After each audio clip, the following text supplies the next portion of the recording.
Shana Tova, Gemar Chatima Tova, Shabbat Shalom.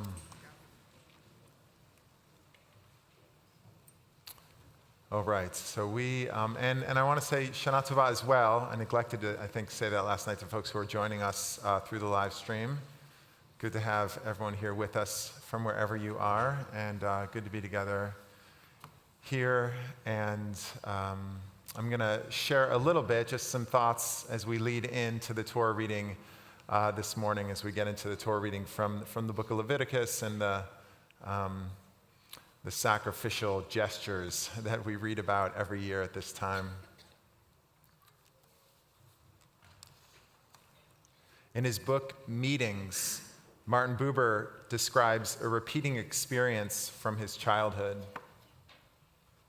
He had extensive tutoring in multiple languages already as a young child, and so he had this experience where he would follow a word or a set of words from one language to another and find it there in that other language, but realize again and again that something was always lost in that transition.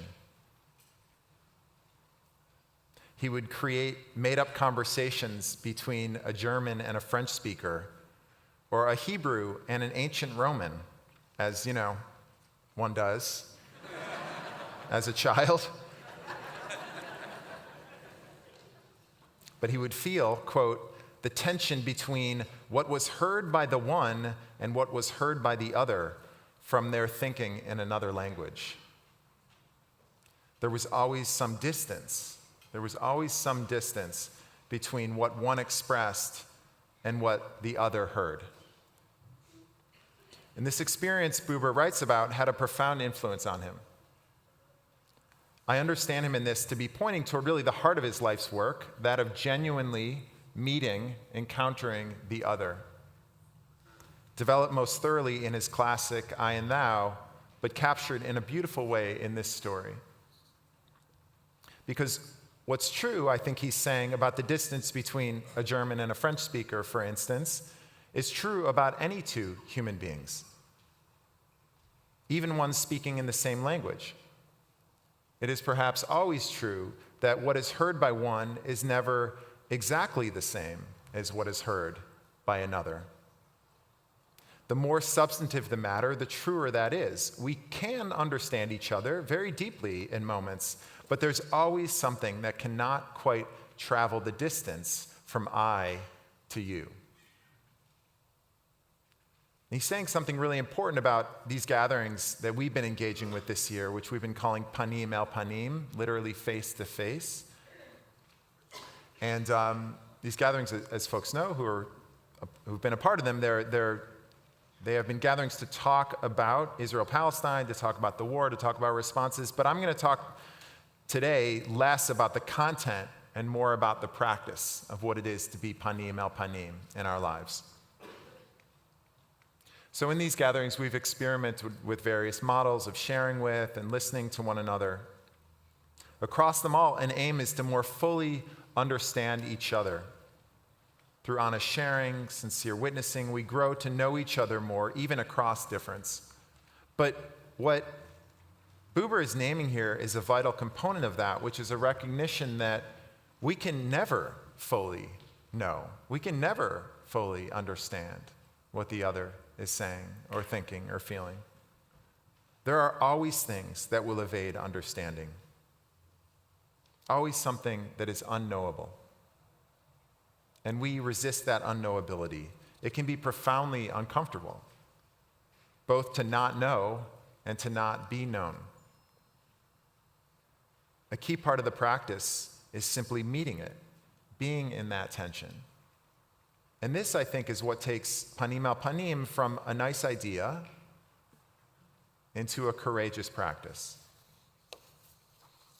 which we might maybe just take a moment and do. If you're game, humor me, just for a moment, you might call to mind just something in your life, some conflict, not the most severe conflict, nothing that intense, but a disagreement, maybe about a particular issue. It might be about very specific sort of political issues, but it might not. It might just be about some disagreement you're in with someone. And if you're willing, just to close your eyes and sort of picture that and imagine what something that you say to that person and something that they say to you, and as they say that to you, maybe I wonder if you can tap into that sense, if we can connect to that sense of what we want to say back to them.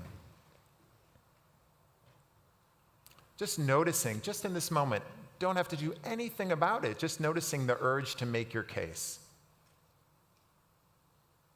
I say that. You might even notice that there's particular sensations, physical sensations that are rising, maybe an energy of thought or certain emotions that are presenting themselves. Simply being with that tension. Knowing that it's okay if we don't do anything, we don't sort of react to that urge, just to simply notice it. It's an in-between space that we don't normally allow to just be there.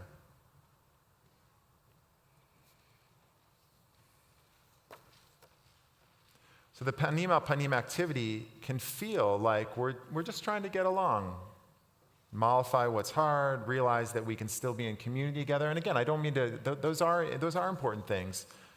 That's healthy, that's helpful, but I don't believe that to be panim al panim means watering down our truths or hiding what we most strongly feel.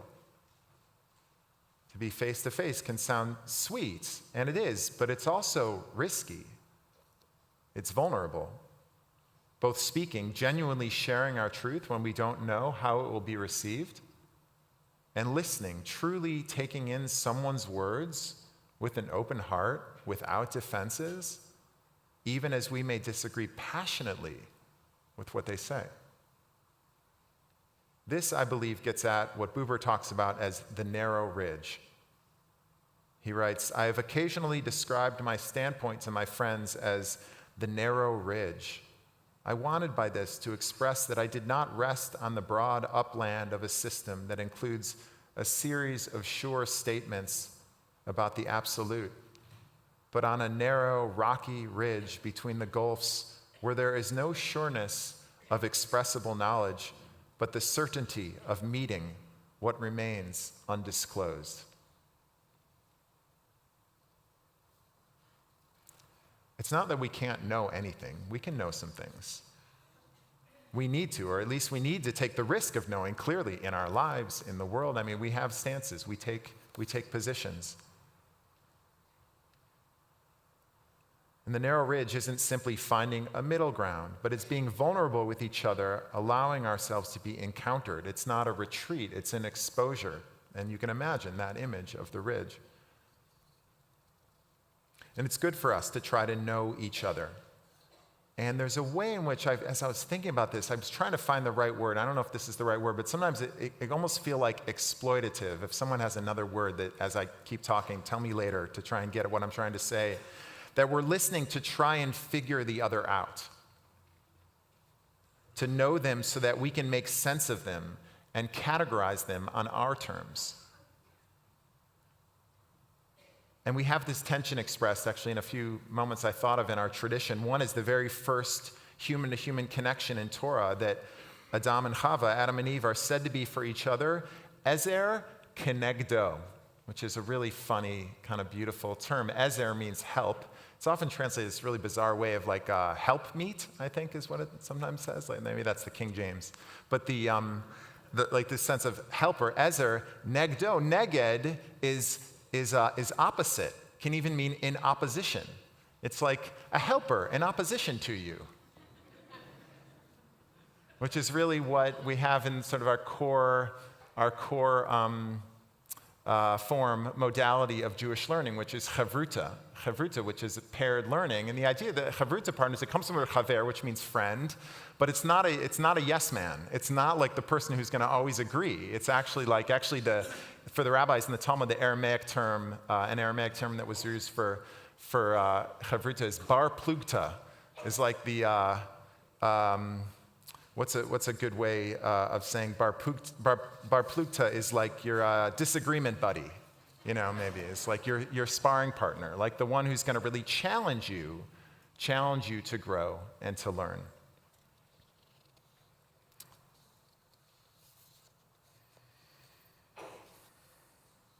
So this is the risk of panim al panim, to stake a claim, to make a choice, to hold a conviction, and still and still make room for not knowing. My teacher, Rabbi Nancy Fuchs Kramer, is beautiful. She was just sharing a lot of, I think, really thoughtful, beautiful, heartfelt things in these last several months. And at one point I saw her saying, and she definitely takes position. She's part of Rabbis for Ceasefire. And at some point I saw her post something and she was sharing, and she said, I've gotten in this practice where at the end of everything I also say, and maybe I don't know, and maybe I don't know. Which even if we feel like we need to know, and we do know, and we really do have that conviction, just what is that practice to raise that, to hold that? Maybe I'm wrong. Or maybe, in fact, likely, there's something that I'm missing. The poet Jean Valentine advises us to, quote, imagine other solitudes. Imagine other solitudes. Which I think is a beautiful way of thinking about this. Sort of all of our interior life and everything we have, this person across us also has all of that, all those worlds within them.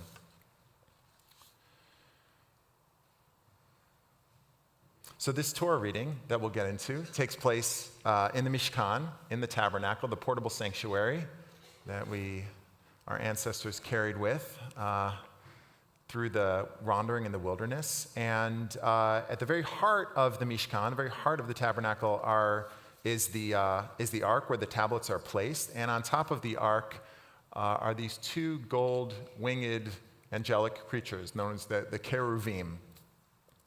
And we don't see this in this portion, but this is the context, actually much earlier in Exodus. It describes what we're going to be seeing here.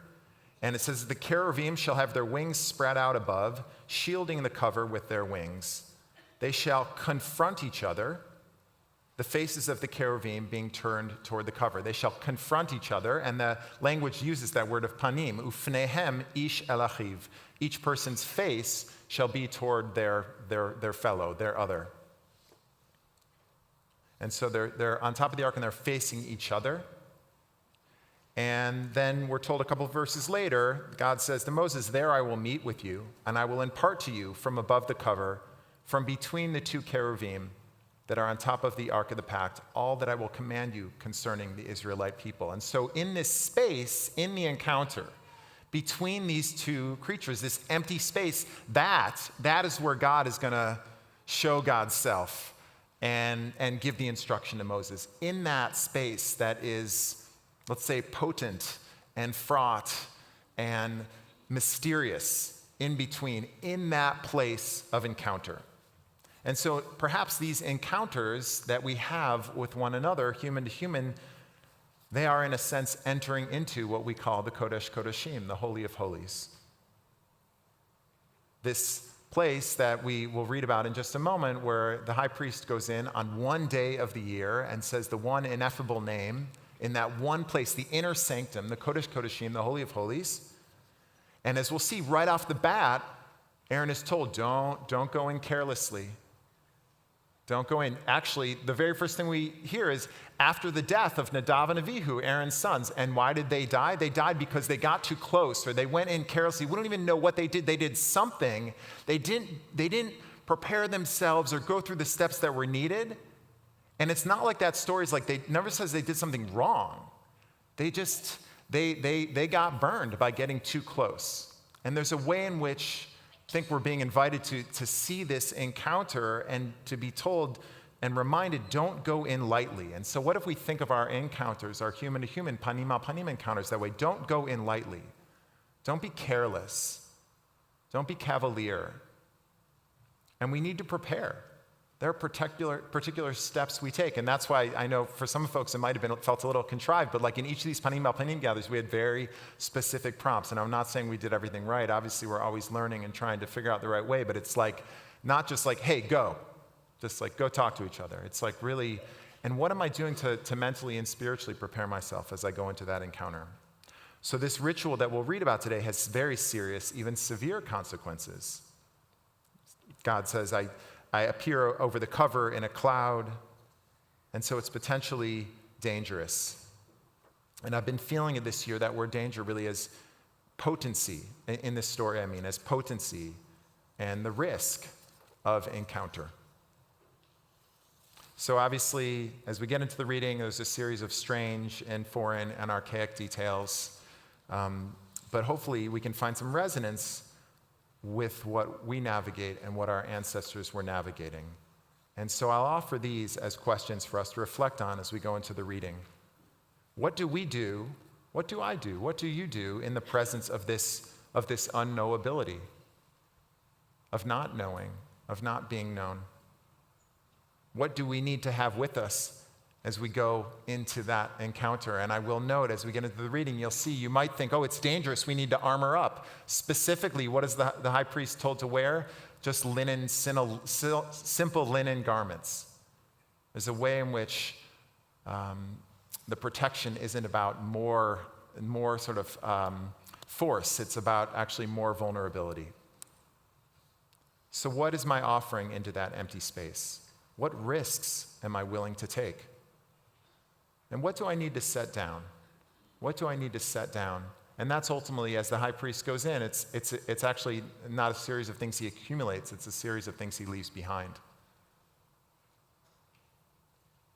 And I want to say, just referencing one of the things I talked about last night, and I just want to make the point clear, I used the phrase ideological orthodoxy, and quoted that Zadie Smith article, Shibboleth, and how words are used as shields or weapons, how we mistake certainty for wisdom. We can all revert to that.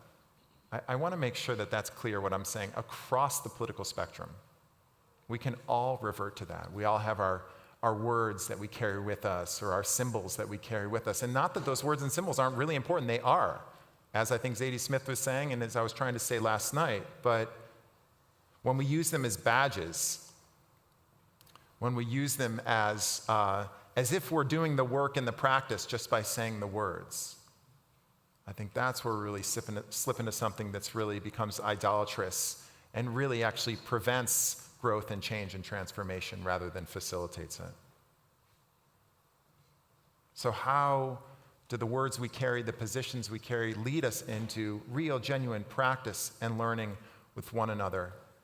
And another question, what are the consequences of my not being willing to encounter, of not wanting to hold that tension, of that space of unknowing?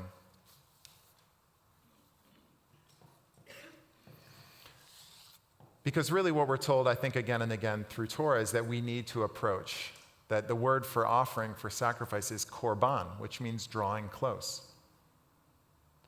And so we need to recognize that as much as that is difficult, that some way or another we need to find ways to drawing close a little bit in, even if that's all we can do, into the encounter. So what does drawing closer to encounter, to dynamic, vulnerable, life-sustaining encounter look and feel like to you in the year to come? So may we each find ways to encounter those in our lives who we need to, certainly us in our community together, find ways of really exercising those capacities that we have to really get close even amidst the unknowing and encounter one another. Shana Tova.